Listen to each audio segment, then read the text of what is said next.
এটাই মেঘনা নদীর ইলিশ না? যেসব হোটেলে এরকম জানালা দিয়ে নদীর ভিউ দেখা যায়। আচ্ছা, আমরা আছি ইলিশা লঞ্চ ঘাটে।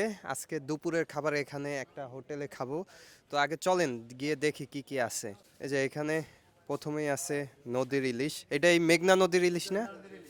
আচ্ছা, মেঘনা নদীর ইলিশ।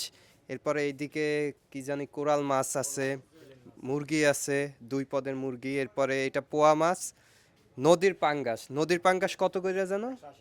১৮০ টাকা বড় বড় সাইজের নদীর পাঙ্গাস পাবেন। এরপরে আবারও ইলিশ মাছ আছে, গরুর মাংস আছে, চিংড়ি মাছ আছে এবং ভর্তা আছে।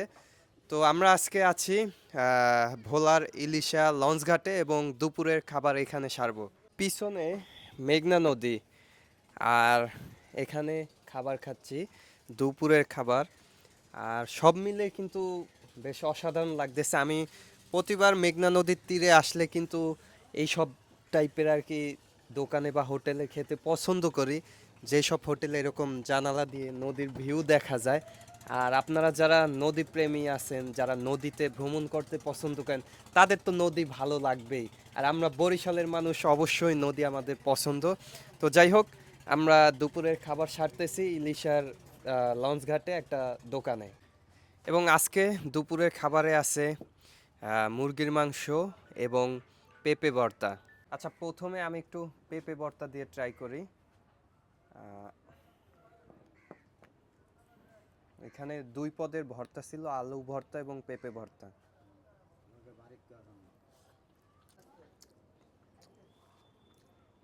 আচ্ছা, এটা মনে হয় কিছু মিক্সড আছে, বুঝছেন? মানে এটা একটু ভিন্ন স্বাদ পাচ্ছি, মানে পেঁপের সাথে। তো হয়তো আরও কিছু উপাদান এটার ভিতরে অ্যাড করা আছে। আর এদিকে মুরগি মুরগি দিয়ে ট্রাই করি। অবশ্যই যাত্রাপথে তেল কম খাবেন।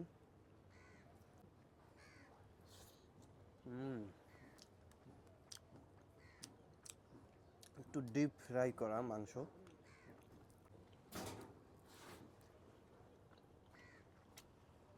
মুরগির সাথে ১ পিস আলু দেওয়া হয়েছে। খাওয়া দাওয়া শেষ করি এবং নদীর ভিউ দেখে আপনাদেরকেও দেখানোর চেষ্টা করব খাবার শেষে।